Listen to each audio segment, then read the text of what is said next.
こんにちは、ジパング55のタカです。今回は、以前ご紹介したエジプト旅行に必要な情報をまとめてお届けできたらと思います。以前の動画は3つの動画に分けてお届けしたので、必要な情報が分散してしまいました。この動画では、エジプト行くなら知っておきたい知識をまとめてお届けしたいと思います。より詳しい情報やおすすめ観光スポットやレストランを知りたい方はこちらの動画を確認してみてください。このチャンネルはホテル紹介を中心に各地の観光スポットをご紹介しています。動画作りの励みになるのでチャンネル登録、高評価、スーパーサンクスをいただけると嬉しいです。今回の動画ではエジプト入国方法、現地 SIM カード情報、エジプトウーバー事情、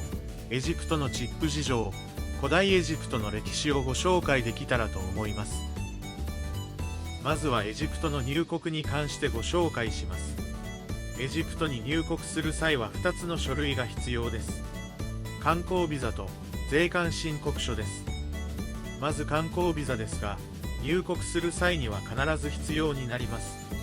申請方法は3つあり、日本のエジプト大使館に郵送する、現地の空港で支払う、ネットで事前申請を行うです。エジプト大使館に郵送するのは時間も手間もかかるので、現地かネット申請がおすすめです。空港で支払う場合は、入国審査の手前に支払う場所があります。パスポートを渡し、25アメリカドルの費用をアメリカドルもしくはビザのクレジットカードで支払います。手続きはこちらが簡単ですが、少し並びます。時間を節約したい方は、事前のオンライン申請がおすすめです。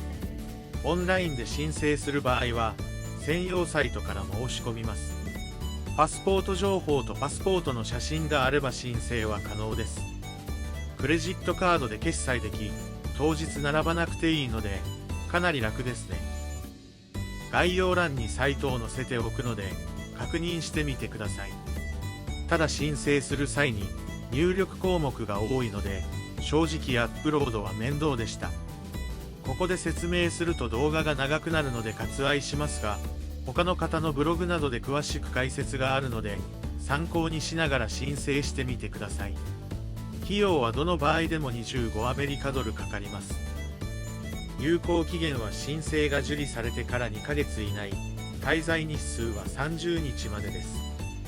オンライン申請する場合は、申請受理に1日から2日ほどかかる場合があるので、滞在の1ヶ月前から1週間前ほどをめどに申請すると良いと思います。税関申告書は当日機内でもらえますし、空港にも置いてあります。ほとんどパスポート情報を記入すれば問題ありません。大量の現金やタバコなど、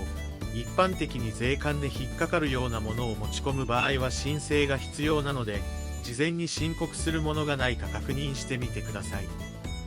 私は観光ビザをオンライン申請していたので、入国はパスポートと税関申告書を出すだけで対応していただけました。手荷物を受け取り、外に向かいます。エジプトの荷物は結構雑に出てきたので、注意が必要ですね。手荷物を受け取り、外に出ると、両替所や SIM カードを販売している場所があります。エジプトの通信は、オレンジとボーダフォンが一般的です。私も日本で契約できる eSIM や SIM カードを調べてみたのですが、現地で買うのが一番安いと思います。時間がある方は現地で契約することをお勧めします。私は一緒に行ったメンバーが、オレンジを契約していたので、ボーダフォンで契約しました。私が訪れたタイミングのレートで、一番安い13ギガが約1100円ぐらいでした。今回私は5日間しか滞在しないので、13ギガもあれば十分ですね。結果5ギガ以上余りました。通信もルクソール、カイロ、ギザでは問題なく使えました。郊外にある遺跡でも電波が入っていたので、つながりにくさを感じることはありませんでした。オレンジも同様だったので、値段を比較検討して、安い方で契約してもいいかもしれません。注意点としてはメッセージに、最寄りの通信会社に行け、といった詐欺メッセージが来ていました。これらはすべて無視すれば問題ありません。SIM を交換したらそのようなメッセージも受信しないので安心してください。続いてエジプトの Uber 事情をご説明します。エジプトではカイロとアレキサンドリアで Uber が使えます。カイロ空港で呼んだ場合は近くの駐車場に来てくれます。ターミナルの前には来れないので注意しましょう。Uber には車種、色、ナンバーが表示されます。エジプトの車のナンバーはアラビア語の数字で書かれているので、1から9までは頭に入れておいた方がいいかもしれません。だいたい車の色と車種で判別できるので、合流したら自分が呼んだ Uber かドライバーに確認しましょう。カイロ空港にいる客引きのタクシーはぼったくりが多いです。ここには車が来れないから来れる場所まで連れてってあげるよなどと言って自分の車に誘導することも多いので、基本信じない方が安全です。空港では勝手に荷物を運ぼうとする人がいますが、お金を請求してくるので無視しましょう。客引きは全て無視して Uber を呼びましょう。Uber はしつこい勧誘もなく、チップも後で設定して払えるので、カイロではどんどん活用したいですね。Uber 以外にもカリームというアプリがありますが、あまりドライバーの質が良くないので Uber で移動するのが良いと思います。続いてチップをご紹介します。チップの目安はブログによっても異なるので、明確な正解はないことをご理解ください。レストランは料金の 10% 程度が目安です。参加したツアーガイドには10アメリカドルぐらいです。エジプトのトイレは空港や博物館など有料エリア以外にある公衆トイレはお金がかかる場合が多いです。博物館などで求めてきた際は支払わなくて良い場合が多いので注意しましょう。値段はお店によって決まっているので事前に料金を確認して利用しましょう。値段は5から10エジプトポンドが一般的です。タクシーのチップは良いサービスを受けた場合以外は支払わなくていいと書いてる人が多かったです。私は5から10エジプトポンドほどを渡すようにしていました。Uber を利用している場合は後からチップの値段を設定できるので無理に現金で支払う必要はないと思います。ホテルの部屋の掃除や荷物を運んでくれた際のチップは5から20エジプトポンドを目安に支払いました。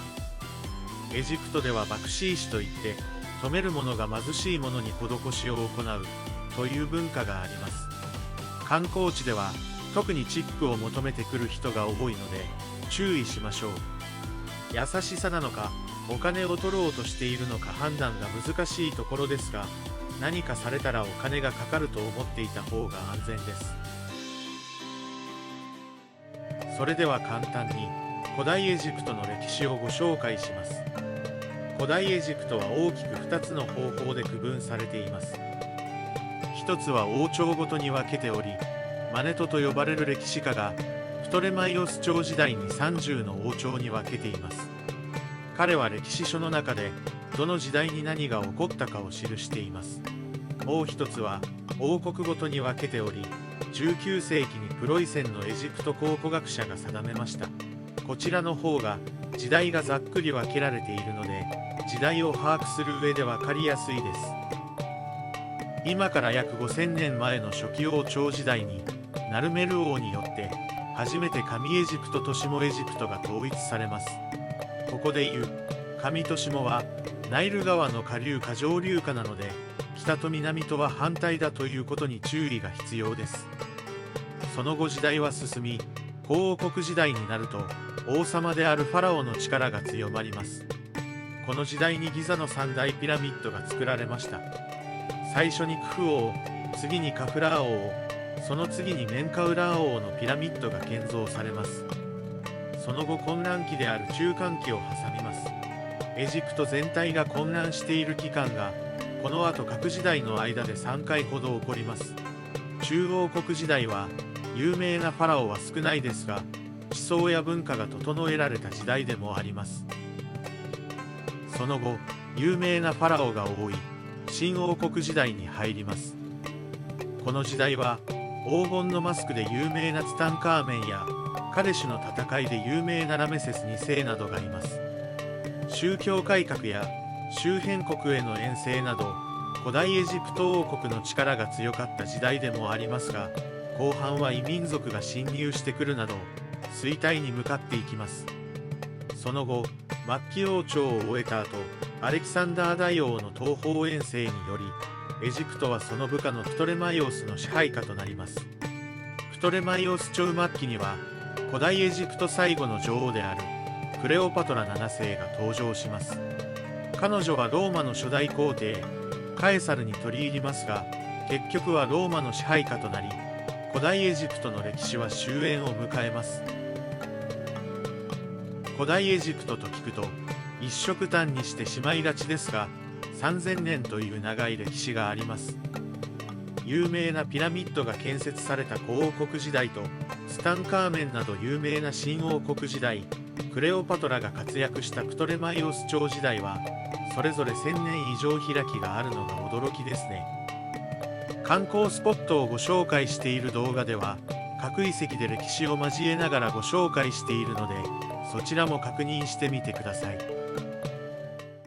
それでは今回のエジプト旅行まとめ編いかがだったでしょうか。エジプトは人生で一度は訪れていただきたい都市ですが、事前に知っておいた方が良い情報も多かったですね。今回の動画が少しでも皆さんの旅行に役立てられたら嬉しいです。動画作りの励みになるので、チャンネル登録、高評価、スーパーサンクスをお願いします。最後までご視聴いただきありがとうございました。それではまた次回動画でお会いしましょう。さようなら。